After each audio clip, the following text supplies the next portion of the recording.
Hi guys, welcome to Twitter's funny channel. In our last class we saw how to design this login form. In this class I am going to teach how to write the codings. Okay, here login form containing two buttons. One is login, another one is cancel. First I am going to write the coding on login button. So double click on this login button. Here I am not going to connect any database. Okay, so first what I'm going to do is I'm going to change the name as text box and password, so it is easy to identify the name. Okay, if you leave it as a default one, it is very hard to find the name. Okay, so let me click on this text box and click on the name here. Let me change as txt user. This one, press enter key and apply that. After that, click on the password that text box and select the name on the property window and change as txt pass. This stuff we did our previous tutorials. So okay, now we successfully changed the names. Now double click on this login button. Here if you click start, if you enter something username and password, if both username and password match, then only it goes to the main form. If it is not match, here error will be throwing invalid username and password. Okay, let me see how to do the task. Okay, first double click on this login button. Here what I'm going to do is here very efficient way to write the program. First you create the variables, string variable. This is how you have to create the variable in C#. String username comma password. Okay, otherwise you can write like this thing also write. Okay, string password. Someone write like this. Both would be same.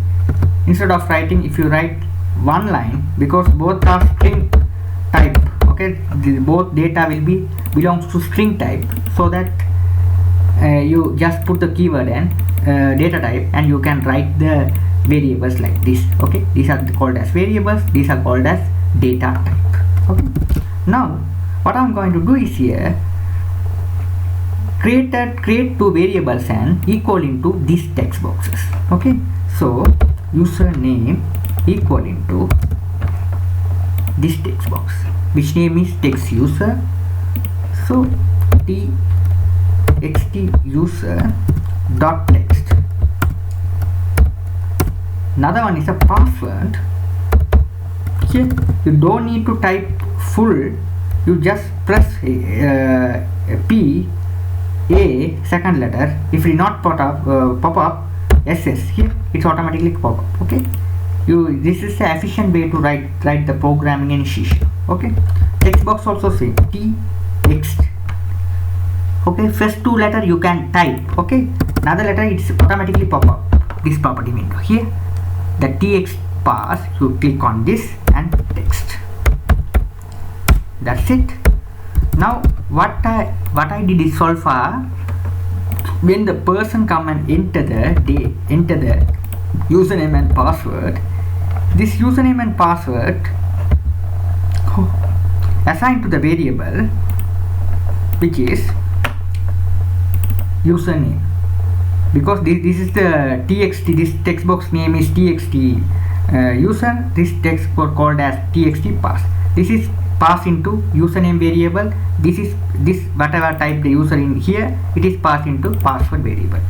That is the thing happening here. Okay, whatever user type on this text box, text user text box, it is passed into the variable which is username. Whatever user type on the txt password text field, it is passed into the variable password. Okay, now what I'm going to do is I'm going to check the users, both username and password are correct. I'm going to match. Okay, so if you are going to match both are correct or not, so we need a condition. when you writing the condition, you have to use if and else. Okay, when you use the condition in programming terms, you have to use the keyword if and else. Keep in your mind, if username, whatever you user type on this text box, it is passed into the variable text. It's all on the variable text. The password also all on the variable password. So that here you have to write username equal into, here this one will be our system username. I'm going to put the username BOB. Okay, this is our username, system username. System in this particular software username. Okay, and password equal into, I assign some password here, 432 or something like that, and close the bracket.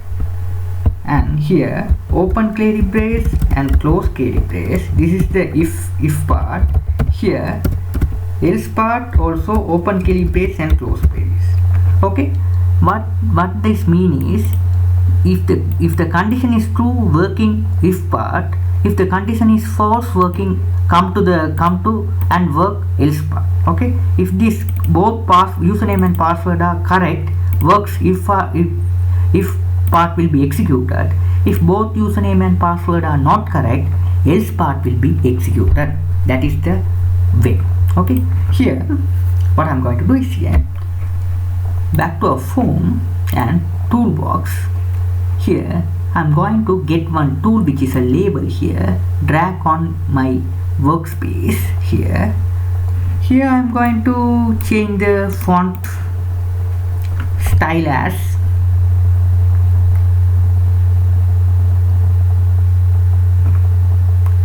something 16. Okay, it's enough. Now let's change the font as the same thing, same font style. Here you have to put like this. Okay, now what I'm going to do is, here I'm going to, whatever error comes here, I pass into this label control. Okay, label 4. So here I'm going to type label 4 dot text. If the username and password are correct, I want to display the message which is a success.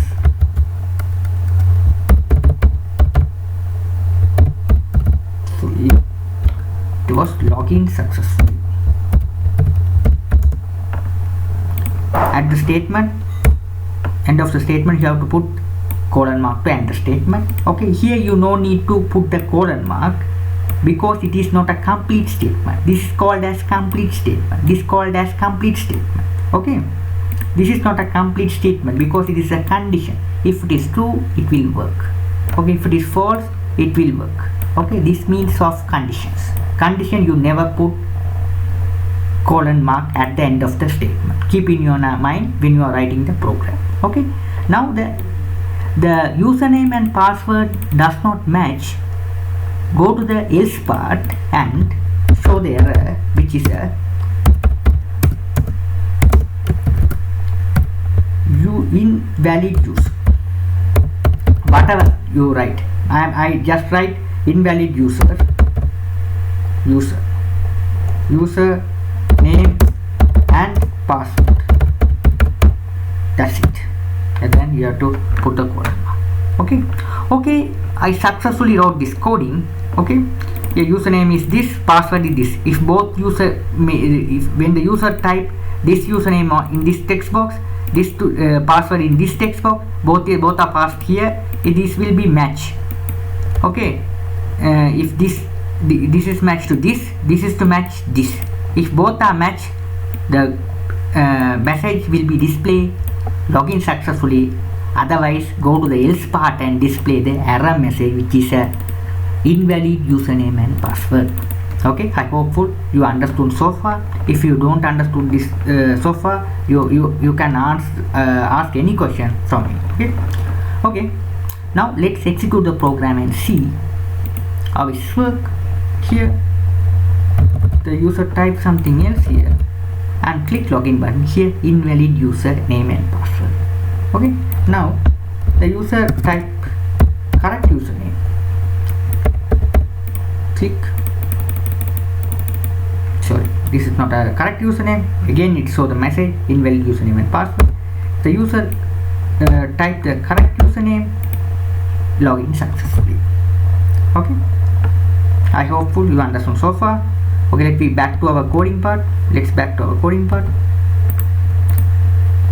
Now what I'm going to do is again go to my login button. Here, this is not efficient way. Instead of writing like this, I'm going to put some timer control. Okay, this is the timer control on the toolbox. Timer control. You just drag on your form.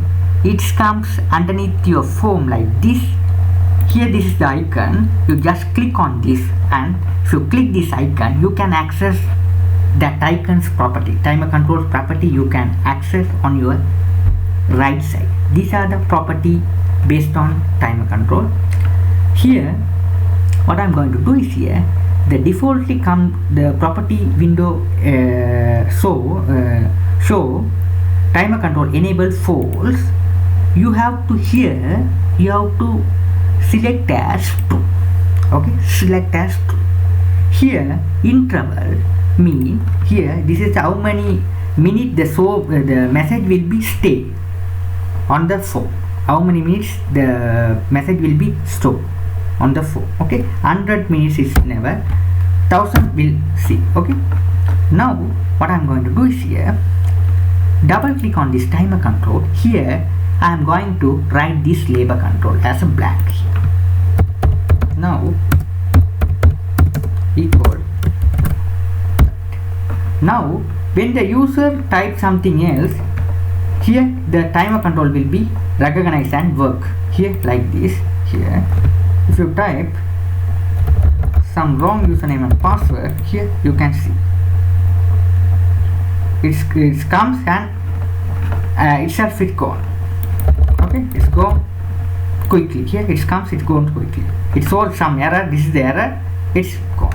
Okay, it's not stay on the form. It is an efficient way to write the program. Okay, if it stay on our form, it's not an efficient way. Okay, here this is the error. It show and go.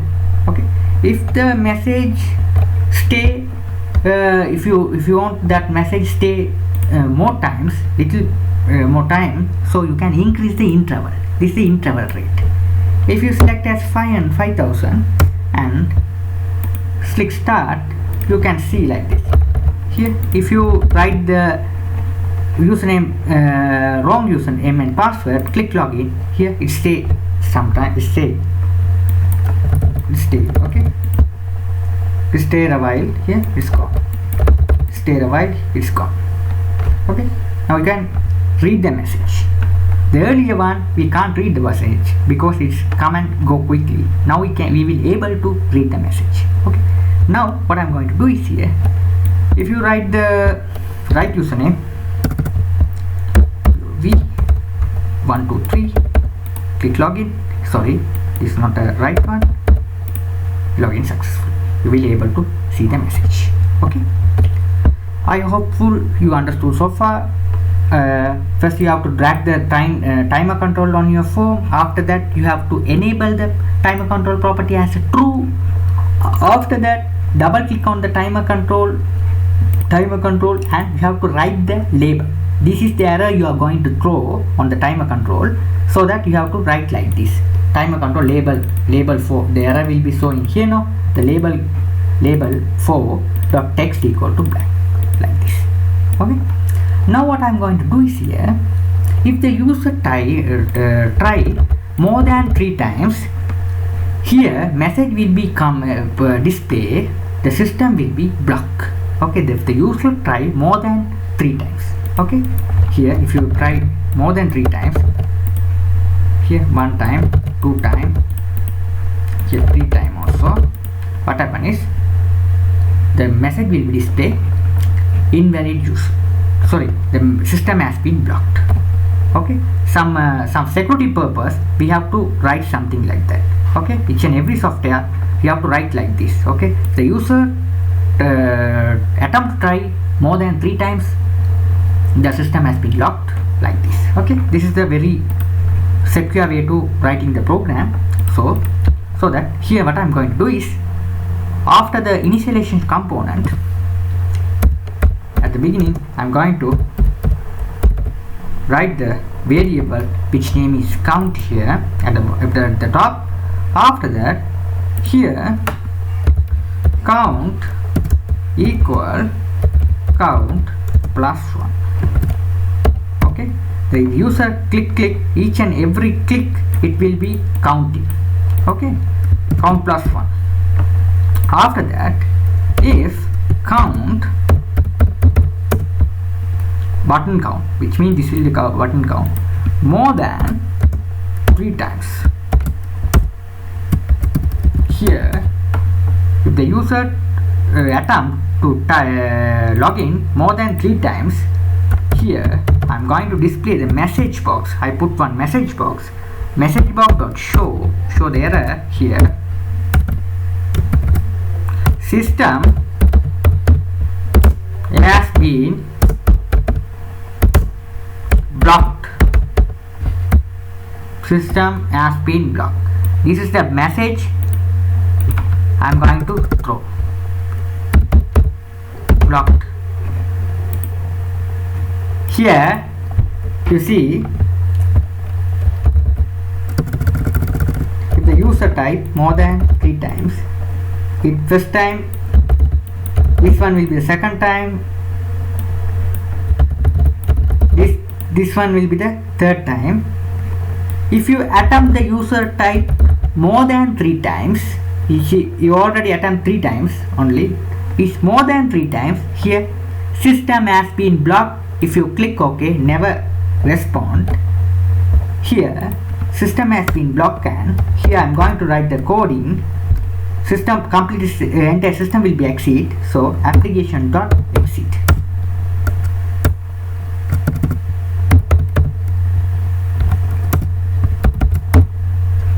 So click start, you can see.